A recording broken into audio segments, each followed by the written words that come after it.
Hello students, I just wanted to share a PowerPoint with you on goal setting to give you kind of another resource and a different way of viewing our chapter.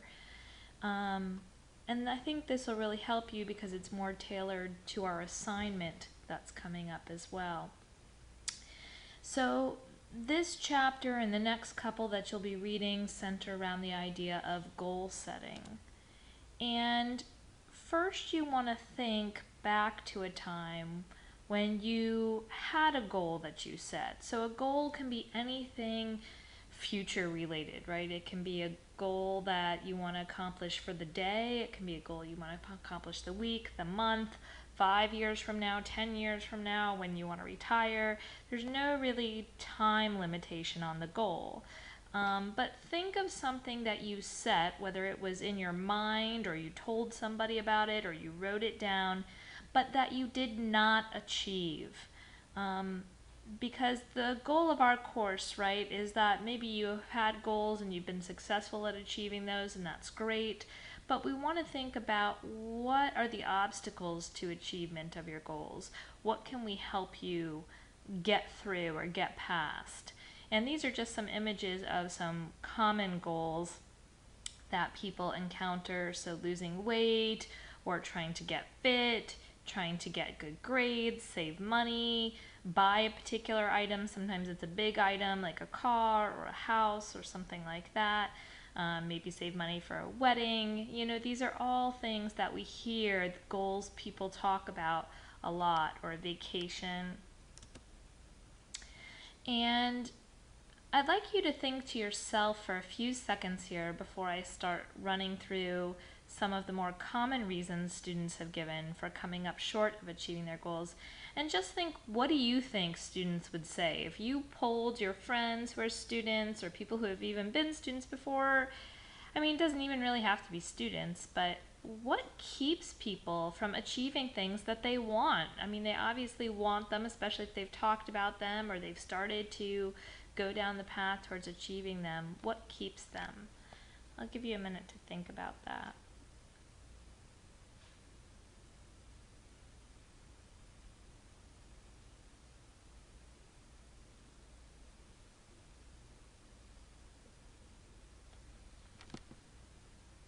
Okay, so maybe you were able to think of a couple, and this list isn't comprehensive, but these are some of the more common reasons that research and anecdotal evidence have shown keep people from achieving their goals. Lack of motivation, right? I mean, we've all experienced that before. I really, really want to be fit, but that means that I have to get out in this 90-degree weather and run, which is boring and strenuous and sweaty, and I just don't want to do it. So I want the result, but I lack the motivation to get there. Lack of desire. So sometimes it's just that we don't want that end result enough, right? We just kind of sort of want it, right? Yeah, if everybody asks us, yeah, I want $1 million. Yeah, I want a nice house. I want a nice car. But, you know, maybe we just kind of want those things. We don't want them badly enough to work for them if the work is strenuous. Working too many hours. This is a frequent one. I don't know about you all, but I'm suspecting, since you're taking this as an online course, because that's where I encounter usually students who have jobs outside and they're trying to make their coursework fit within their jobs, and often they're taking a full-time load of classes while working a full-time job, and then they have other, responsibilities and loves besides school and work to take care of. So working too many hours sometimes can be the thing that gets in the way of you achieving your goals. Poor time management. This is just not judging your time effectively or not making enough time for your goals. I'm going to keep probably falling back on the one about getting fit because that's in my brain recently. That's something that, I've wanted to do for a while, and I've been down the road and been a little successful at it, and then I've kind of been off the road for a little while and been on and been off. So sometimes I have, just not thought, okay, I'm going to make time in my day to exercise. I just let, the time get away from me and I don't consciously try to fit it in. Social distractions. So this isn't a real issue for me because I'm kind of an introvert and I enjoy, my own pursuits, but I do have friends who really love to socialize and they really love to keep up with what's going on with all their other friends. And so that can get away from them, or their friends call them and it's hard to say no, to say, oh, well, I'm not going to go to a movie or I'm not going to go meet you for lunch or Starbucks or whatever because I have to go exercise, or I have to go study for my math test, or I have to go to the math emporium, or whatever the case may be. Lack of prioritization, so that's knowing what's most important to you. So as you set your goals, you've kind of got to triage them, right? I don't know if you've heard that term before. Maybe some of my nursing majors know it. Triage is the idea of like prioritizing, saying this is the most urgent, important thing in my life right now. And so perhaps your goals aren't prioritized at all. You have these goals and they're just sitting around and they're goals, they're in your head.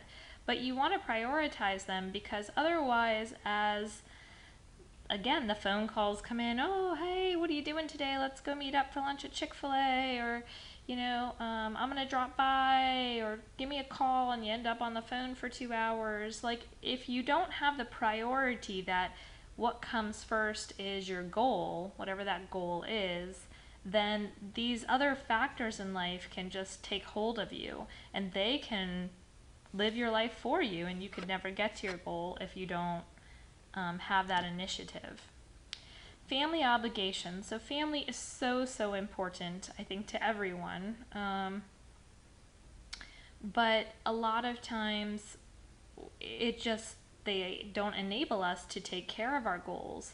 And this might be a mix of things, because I'm thinking I have 2 young children and a husband and a dog, and so sometimes when I say, okay, in my day I'm going to accomplish A, B, and C, but then my son is not feeling well and he has to stay home from school, so I can't go, take care of the work project and meet with the people I need to work with that day, so how am I going to rearrange my schedule to achieve my goals and also take care of my family obligations, because I'm certainly not going to, send my son to school if he's sick, or if there's something in my family I need to take care of. But that means that I'm going to also have to realign my goals to make sure I can meet them. Fatigue, just being tired. I mean, again, sometimes I've learned about myself that I used to, because I was so tired in the mornings, not want to get up early to run or to bike or exercise. But it's still easier for me to set the alarm and get up and do that than it is to do it after I come home from a long day at work and I feed my kids and put them to bed, and then to go out and run at night. That's just not going to happen because the couch is calling me. So I've learned that fatigue can ambush me if I let it. Poor self-esteem. So this idea like, oh, it's just too hard for me. I just can't do it. I can't pass math because I'm just not a math person. Instead of getting into that positive self-talk and going, okay, well, what do I have to do? I'm not doing well in this biology or math class, but that doesn't mean that I'm not smart enough to do it. That just might mean that I need to put forth more effort. Again, I don't want to turn this into a course about me, but I know that's how I relate to other people a lot of times, is by hearing their stories, and that's how I connect. And so when I was younger, I'm an English teacher now, so obviously I've always done pretty well in English and writing and literature, but math was a hard subject for me, and so I knew that I needed to study more in that area to even pass and get decent grades. I need to put forth a lot more effort than I did in other subjects, which were just easier and more enjoyable to me. Lack of a sound and informed strategy for achieving their goals. So this is just that a lot of us kind of walk around with these goals, but we don't think about how we're going to achieve them. We just want them to happen. And maybe we do try a little bit. We say, oh yeah, I'm gonna join a gym. That's like the extent of our strategy for achieving our fitness goal. But things are a lot more ornate than that, and we often have to plan a lot more to achieve those goals. So why bother to set goals? I think when I was younger, I felt like, oh, goals are for type A people who need to write everything down and they've got this very structured way they live life. And, I'm not like that. I'm just more freewheeling and fancy free. And I have goals, but they're in my head. And they're just kind of, the basic goals that a lot of people have, like graduate from college, get a good job, find somebody I love, get married, own a house, maybe have some kids. So I thought, well, that's enough, right? That's quite a few goals and that's a lot to achieve. But the idea of actually setting goals, of sitting down and reflecting on them, and developing a strategy for them, it is really important because it helps you to get focus and define what you want to achieve. To really think specifically, well, yeah, I may want a house, but what kind of house do I want? Where do I want to settle?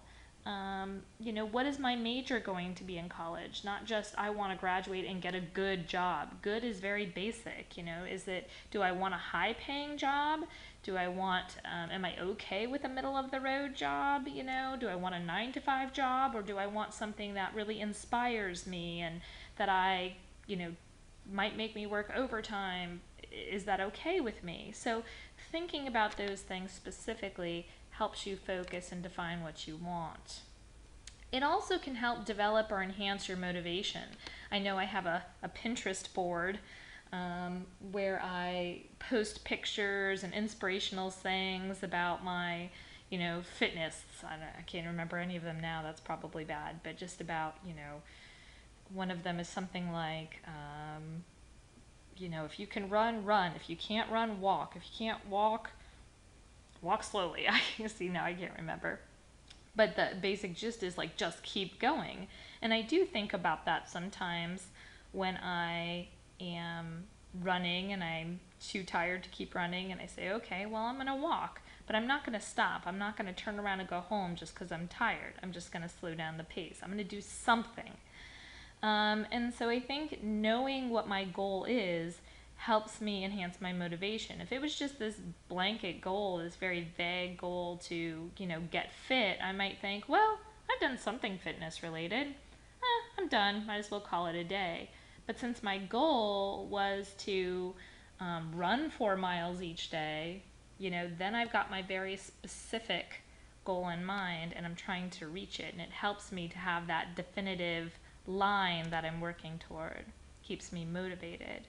And it keeps you on track, kind of like what I said before. If somebody calls you up and tries to distract you, you know what your goals are, you know your priorities, so you can stay on track towards them. And it helps you organize your time and resources so you know what's important to you. If, the most important thing to you is passing biology because you're not doing well in that, but you're doing all right in your other classes, and that's harder for you, you might have to look at the time that you allocate to studying and say, well, I need to spend at least 3 nights a week studying my biology chapter. And it can help you develop self-confidence as you see yourself making progress. So I know that there have been times in my life, I keep, again, going back to this fitness, where I used to run track in high school, but I was always a sprinter. I could never, ever run long distances. Even from the time I remember being in, you guys won't remember this, most of you, but we had these presidential fitness awards when I was in middle school.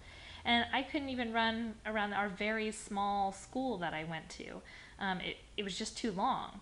And so when I started running, and my goal was just to run a mile, and I thought, okay, if I run a mile, I'll be pretty happy with that. And, it took me a little while, but yep, soon enough I could run, about 11-minute mile, and for me that was pretty good. And now I'm running, 3 and 4 miles. So I was thinking back today as I was getting tired and I was kind of getting down on myself, and that, 3 miles I'm like thinking of giving up, and I'm going, well, hey, Danielle, there was a time when you couldn't even run 1 mile. So just be proud of your accomplishments and keep your eyes focused ahead. We have goals in different areas of our lives. So yes, this class is mostly focused on helping you achieve your academic and career related goals, but we don't want to discount that there are other aspects of your life and that they're all interconnected. So the circle representing that personal health goals can affect your career and academic goals. Financial goals can definitely affect your academic goals. If you can't save the money to pay for the semester, how can you stay on track to graduate in 2 years? If you burn out because all you're doing is working and studying and you don't have any leisure goals, like I'm gonna give myself a day off on Sundays where I don't study and I don't work at all, I just relax and do things that help take care of me, then you might burn out. So all of these areas can represent goals. And you might want to pause the video here and just jot down on a piece of paper for maybe 2 areas. So pick 2 of these areas and try to think of a goal you have for yourself in each of these areas. So for example, let's say financial goal that I have right now. So a financial goal that that my family has, or that we have, or we're working up to, is we want to redo our kitchen. But we know that's going to take X amount of dollars, and there are other things that we're saving for, like our kids' college and our retirement, that are a little bit more important, but this is a financial goal. It's kind of a dream item that we're looking at. So that could be one of my financial goals. And a career goal in particular might be, I have never taught technical writing as a class, but I would like to teach it. And right now I have other things in my career goals that I'm working on that I've set in the past and I'm trying to achieve. So I'm not going to work on it right now, but in the future that is something I'd like. So go ahead and pause and just write down 2 goals you have for yourself.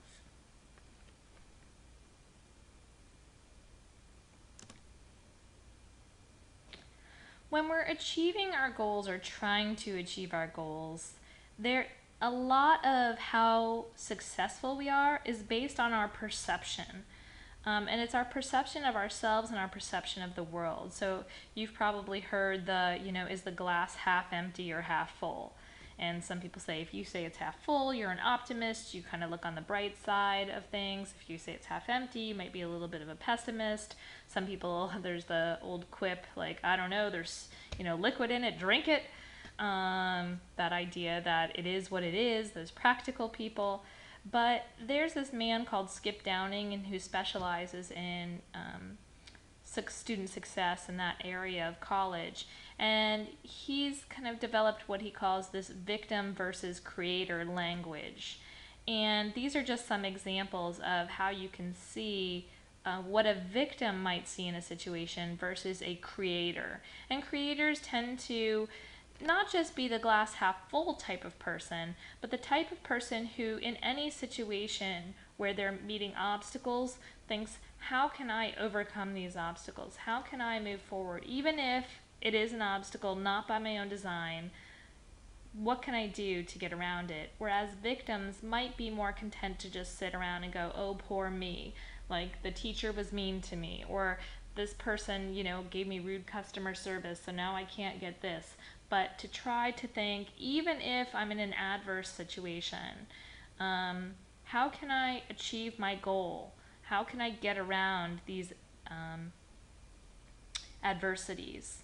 So I won't read them all. Again, I encourage you to pause and look at this, but I'll just read a few of them. It says at the top, victims focus on their weaknesses. I'm terrible in this subject. Creators focus on how to improve. I find this course challenging, so I'll start a study group and ask more questions in class. So I know I've heard students say that kind of thing. I'm just not a math person. Biology is like another language to me. I just tune out when Mr. Blackwell starts talking. No offense to Mr. Blackwell, I'm just repeating what I've heard. I'm sure he's a wonderful teacher. I know he is anyway.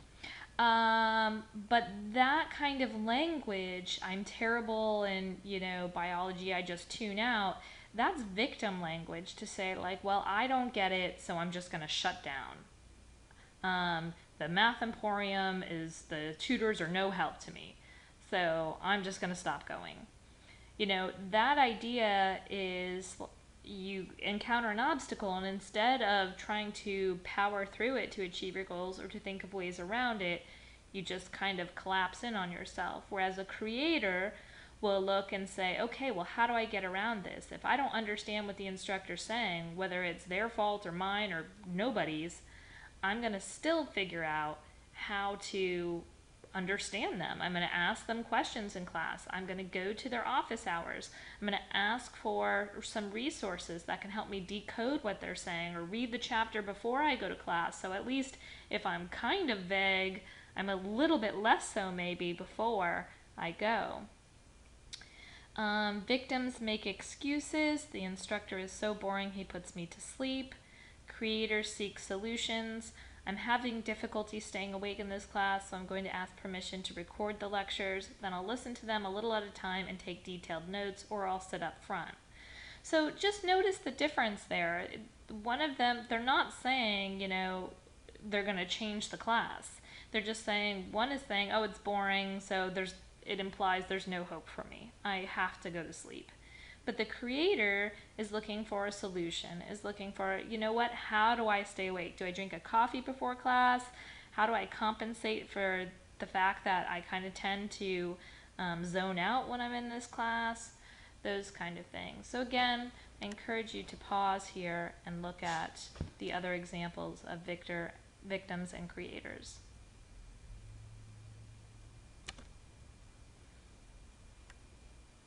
So this slide is, hopefully you saw in the goal setting assignment, the wise choice process, when I ask you to go through the 6 questions. This is an example of how that might look. What is your present situation? So this is in a situation you're trying to think about, where is there a difficulty in your life? In any goal, there's going to be adversity. It's kind of the nature of life. Again, not to be pessimistic, but there are goals and we don't have them already accomplished for a reason, because sometimes they take time, but a lot of times they're hard to accomplish. So what is the hard part of accomplishing one of your goals? And then, so you first kind of think of the goal, and then the adversity that surrounds the goal. So my goal might be getting my son to school on time in the mornings, and then the adversity, the problem, is that it's not happening, right? That I'm often arriving just on time, or maybe even late some mornings. And it says determine what exists, not whose fault is it. So just trying to not focus on, oh, it's the fault of the car rider line, because the car rider line is backed up and those teachers don't have an efficient way of getting the kids out there, because I am in front of the school well before school starts. It's just I can't get to the end of the drop-off line by the time the bell rings. So instead of blaming the school, or even blaming myself, going, oh man, I really gotta stop hitting the snooze button, I'm so lazy, just outlining the problem. Number 2, how would I like my situation to be? So what is the grand vision, right? I would like him to be walking into school at least 10 minutes before it begins, so he can get into his classroom, get situated, not feel rushed. What are my possible choices? Well, and I outline a few of them there that I can possibly do. 4, what is the likely outcome of each possible choice? And I didn't go through every one in depth where I would if I was writing this up for a paper, but because I'm on a slide here, my space was confined. What choices will I commit to doing? So then I have to think about the actual goals, like how am I going to achieve this goal? What is my strategy that I'm actually willing to promise and commit to? And then 6, when and how will I assess my plan? So when will I know if it's worked?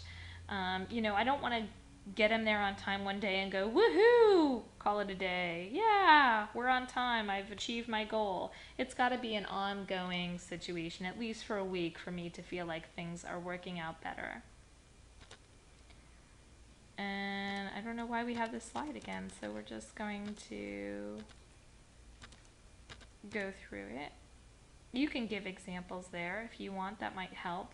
I think, oh, now I'm remembering, sorry, that when we do this in class, I have students themselves jot down their own examples in here. So, you know, how does goal setting assist you in focusing on what you want to achieve?